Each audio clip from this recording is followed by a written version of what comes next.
There are hundreds and hundreds and hundreds of them. I didn't expect to see that many. I didn't either. So what did you think as you were... I don't know what I was thinking. They look dead. They look like they're They dead. looked like giant dead fish that had been thrown up by the tide, didn't they? Yeah.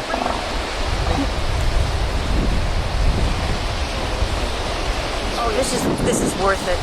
This is the best thing yet. You see, they go all the way to the end of this cul-de-sac, I'll call it. Anyway, I'm getting back in the car. I mean, you could just drive right by it and not know.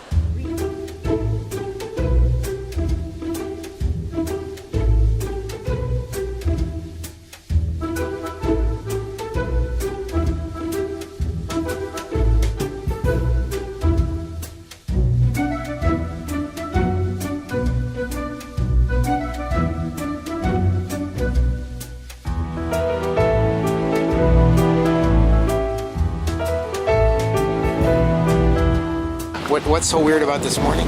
The tide is way out, and when we look out this way, we see rocks that we never see. That they're always under the water out here. It is so far out. This is really unusual for us.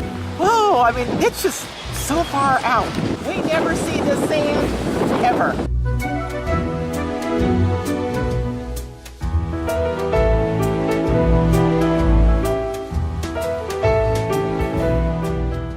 Usually on high tide, the water's almost up to here, but we never see all of that.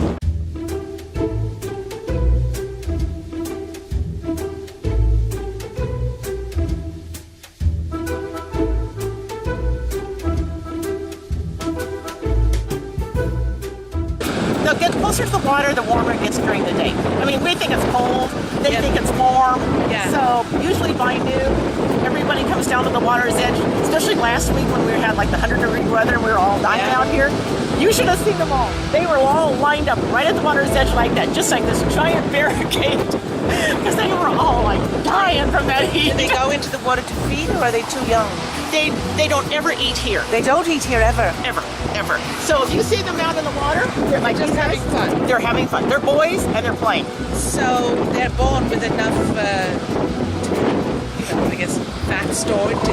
Actually, it's when they're born, they're about 60 to 80 pounds. Yeah. In 28 days, that's the only time that mom nurses them.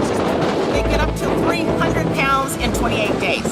Mom's gone, so the babies are now left on their own from this point on, and they know But nothing. they have enough to subsist on. Right. And until they molt, they've got to molt, right? First. Well, first of all, what they're going to do is they're going to spend the next 8 weeks.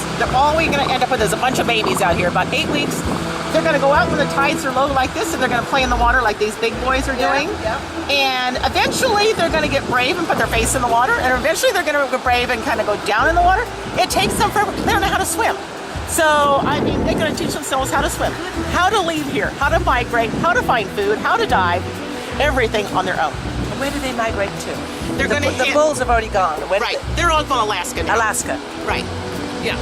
They go up there get to twice see a year. them? Yeah, they're up there. Well, you'll hardly ever see them because they're down diving. This is amazing. This is truly... Isn't it neat? This is a wonder of nature. And they only started coming to this spot in 1990. So it's only been like just over 20 years. So we went from the man living at the lighthouse saw them one day, and 2 years later, a girl came ashore and had a baby. And so from that point on, like 1993 or whatever, until now, we went from a half a dozen seals to right now there's probably about, not here, but during the year, between 15 and 17,000 animals that will come in here twice a year to migrate. Wow. Yeah, so over 20 years. Gosh, thank you, Pam. Years. Oh. Yeah. Thank you so much. Oh, you're welcome.